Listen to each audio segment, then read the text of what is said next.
De acordo com Teodomiro Dias Neto, Direito ao Silêncio, Tratamento nos Direitos Alemão e Norte-Americano, Revista Brasileira de Ciências Criminais, número 19, São Paulo, RT, 1997, página 187. Apor de Tiago Bottino, O Direito ao Silêncio na Jurisprudência do STF, São Paulo, Campo Jurídico, 2008, página 73. A jurisprudência alemã tem, contrariamente da doutrina, assumido posição diversa no que se refere à pena ao interpretar a mentira como indício de personalidade do acusado.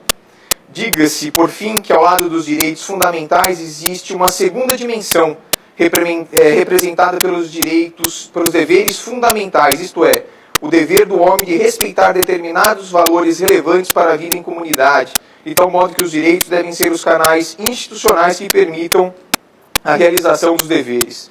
Em relação à personalidade, aumentei a pena em mais 2 anos.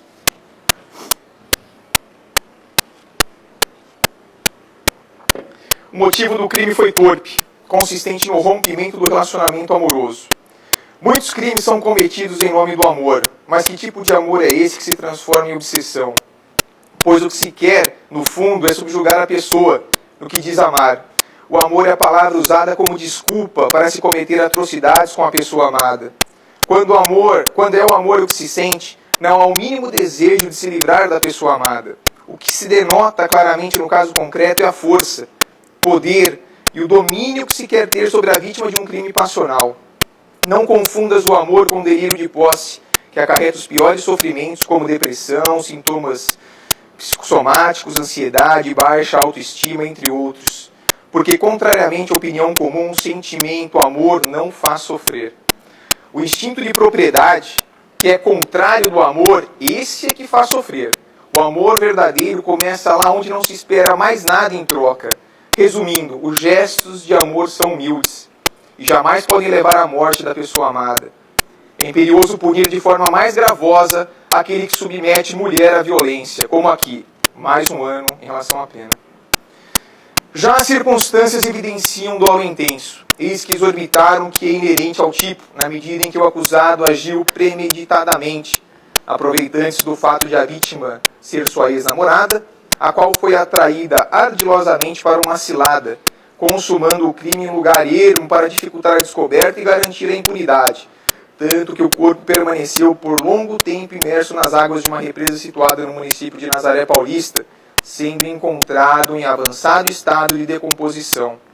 Tais circunstâncias demonstram que o fato em questão não constituiu um episódio acidental na vida do réu, identificando o verdadeiro desvio de caráter a exigir uma maior reprovabilidade. Mais 1 ano. As consequênncias, como ensina Guilherme Nucci, são um mal causado pelo crime, que transcende ao resultado típico. Código Penal Comentado, 10ª edição, São Paulo, RT 2010, página 407. Em caso, foram graves, pois a vida de uma jovem de 28 anos foi ceifada subitamente, provocando danos psicológicos incomensuráveis e irreparáveis aos familiares. O sentimento que toma conta da família em uma perda ultrajante, desumana e diabólica é intangível. A saudade inextinguível os acompanhará enquanto viverem. Nesse mesmo contexto, também deve ser levada em conta a comoção social, o sentimento de revolta e agressão à sociedade ordeira.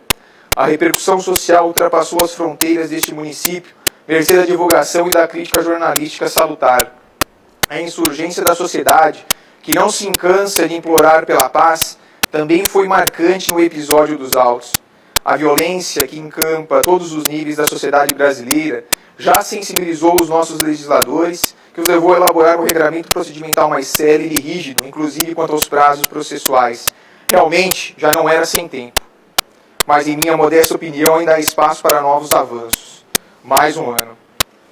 Em relação ao comportamento da vítima, de nenhum modo contribuiu para a ocorrência do fato criminoso. Mais 1 ano. Por fim, esclareço que, tendo em conta que o Conselho de Sentença acolheu as 3 qualificadoras admitidas na pronúncia, o meio cruel será utilizado para qualificar o crime. A fim de evitar um bis in idem, a torpeza sendo o móvel da ação criminosa e já sendo considerada em momento anterior, deixará de ser sopesada. A dissimulação reconhecida pelo jurado, será analisada na próxima etapa da dosimetria da pena, notadamente como circunstância agravante à luz do disposto no artigo 61, inciso 2º, a linha C do Código Penal. Cito diversos julgados para tal finalidade.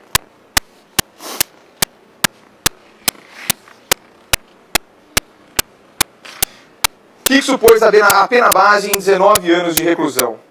Conforme mencionado a Lures, sequência qualificadora do recurso que dificultou e possibilitou a defesa da vítima como circunstância agravante, passando a reprimenda ao patamar de 20 anos de reclusão. Sanção que torna definitiva a míngua de outros elementos que justifiquem qualquer alteração. O regime de rigor deverá ser o fechado para o início do cumprimento da reprimenda, nos termos da Lei 11.464/2007.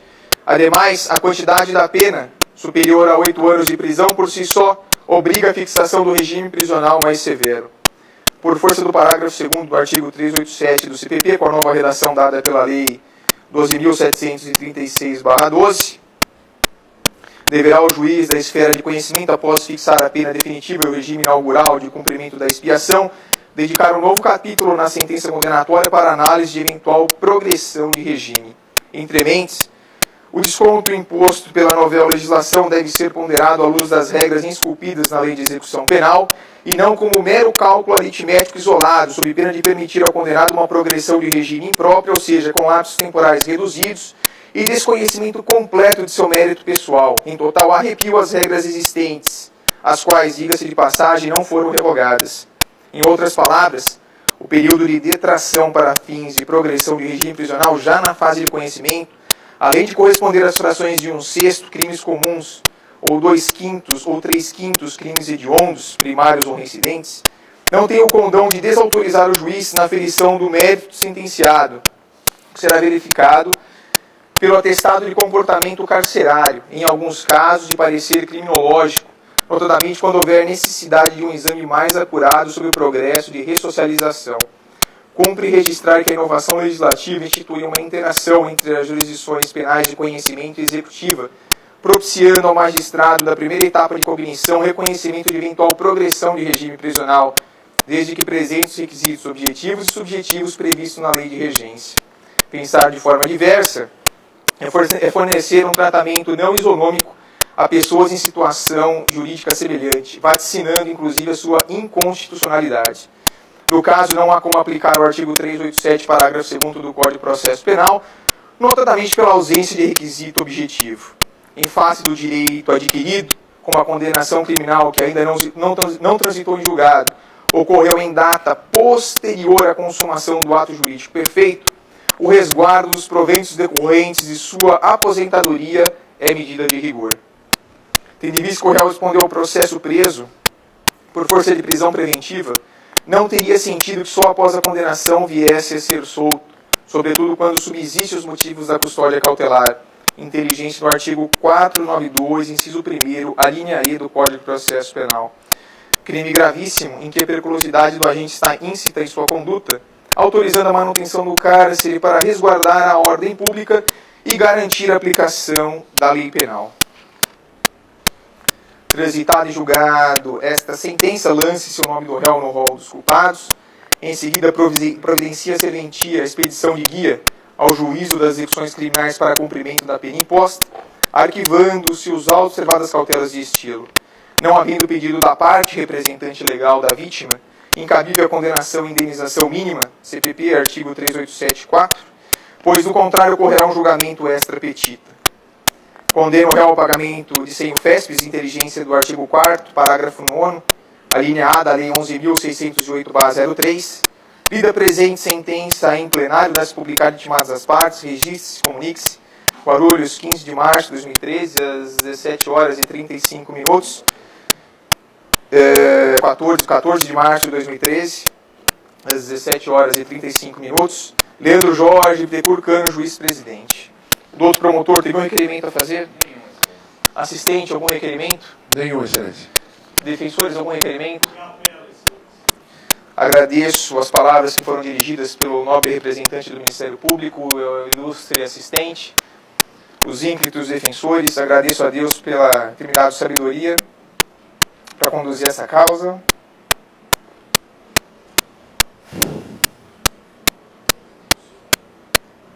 as partes, ao presidente do Tribunal de Justiça, assessoria de imprensa, segurança do Tribunal de Justiça, policiais militares, o pessoal do STI,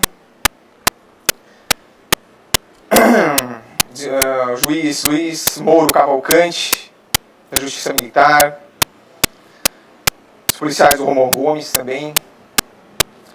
E, por fim, eu deixei os senhores da imprensa. Eu gostaria de agradecer os senhores. Eu tive um contato durante essa semana bem produtivo.